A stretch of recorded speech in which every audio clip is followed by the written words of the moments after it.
Hello, my name is Angela, and I teach second grade, and the base 10 system using base 10 blocks is the manipulative that I will be discussing. I will show several skills that I teach using the base 10 system. The Common Core standards being addressed are under 2 NBT, and those are understanding place value and using place value understanding and properties of operations to add and subtract. Now I will show you different ways to use the manipulative. First thing I always do is to introduce the students to each of the items in the base 10 system. The first one being the cube. With the cube, I explain to them that this represents 1. And then from there, since this represents 1, it would take 10 of those to represent a long, which is the same as 10 cubes. And I would have them put this together to show that it's equal there to 10 cubes. From there, I would take 10 of our longs, which represent 10 each. I would take 10 of those to show them that that is the same as a flat, which represents 100. From there, I would introduce them to the thousands block, which also I would show them that it would take 10 of the flats, 100 of the longs, or 1,000 of the cubes in order to represent one block. With me teaching second grade, I don't use the block very often. Normally, by the time they understand my ones, my tens, and my hundreds, it's easy for them to remember the block is 1,000.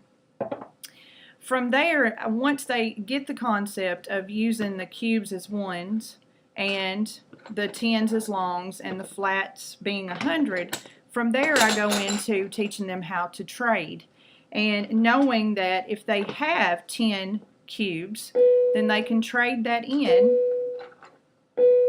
for a long. And then if they have 10 of these, they can trade it in for a flat. And that comes along also when we get to the addition and subtraction part.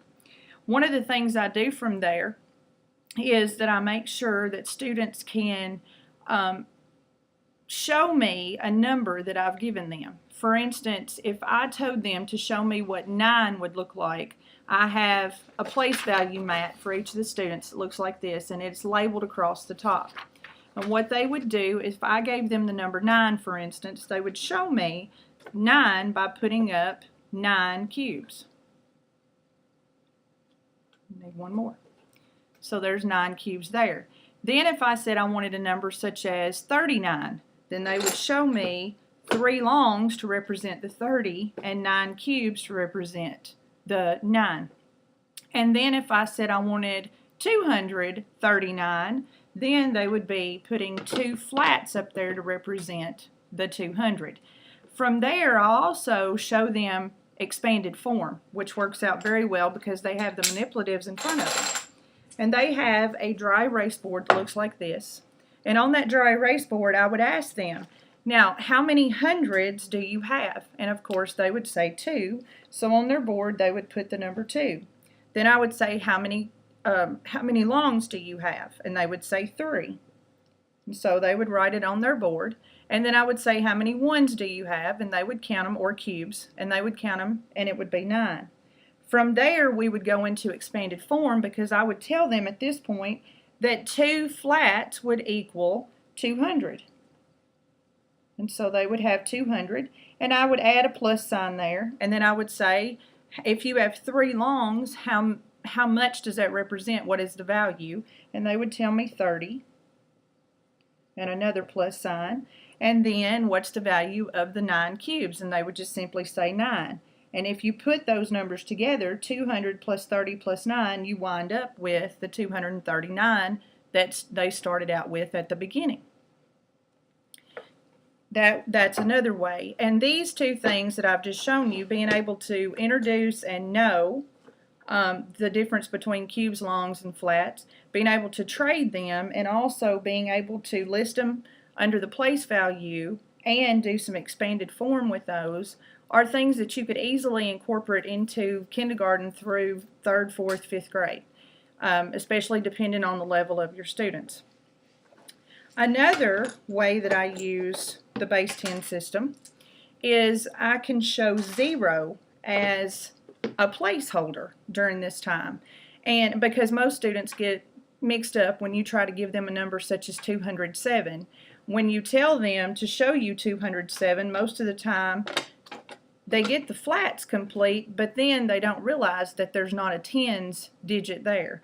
So we can say that since it's 207, if they understand their place value, such as this, if they can see the number 207 and they understand that the 0 is simply a placeholder, then what they will get, it's hard to see that, what they will get is 7 in the ones place. So you have 200. They would simply just put a 0 right in the tens place right here, just like this, and then that would represent 207. So if it were 270, then they would know that there are 7 longs,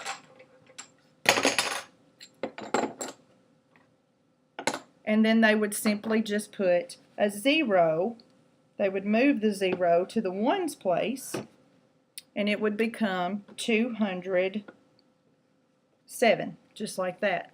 That's also, this would probably come as the students got older, not so much for kindergarten, possibly the end of first grade, but definitely second grade and above once they understand that 0 can be used as a placeholder.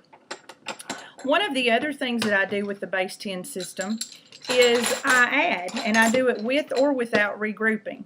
So when I do that, if I'm adding two numbers and I'm not regrouping, I would say show me 25. And so they would know to get out 2 longs, and then they would add 5 cubes to that. So they have 25.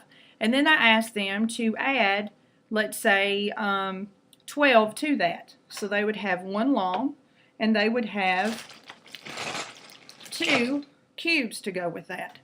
And then I'd say, let's go ahead and see how many you have total. And so they would put everything together, and their number would come up being 30, 2, 4, 6, 7. So 37 is what theirs would come up. And I would have the problems already up on the board, on the smart board, and then all they would have to do is manipulate using their base 10 system. Now you can also go into regrouping with that, whereas if you had the 25 that you originally started with, and you added, let's say, 17 to it. So you put the 1 long, and you add 7 cubes to this.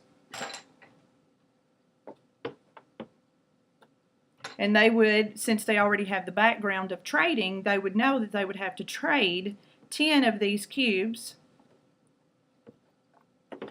for another long. And so we would trade those out, we would get another long, and then I would say, now how much do you have?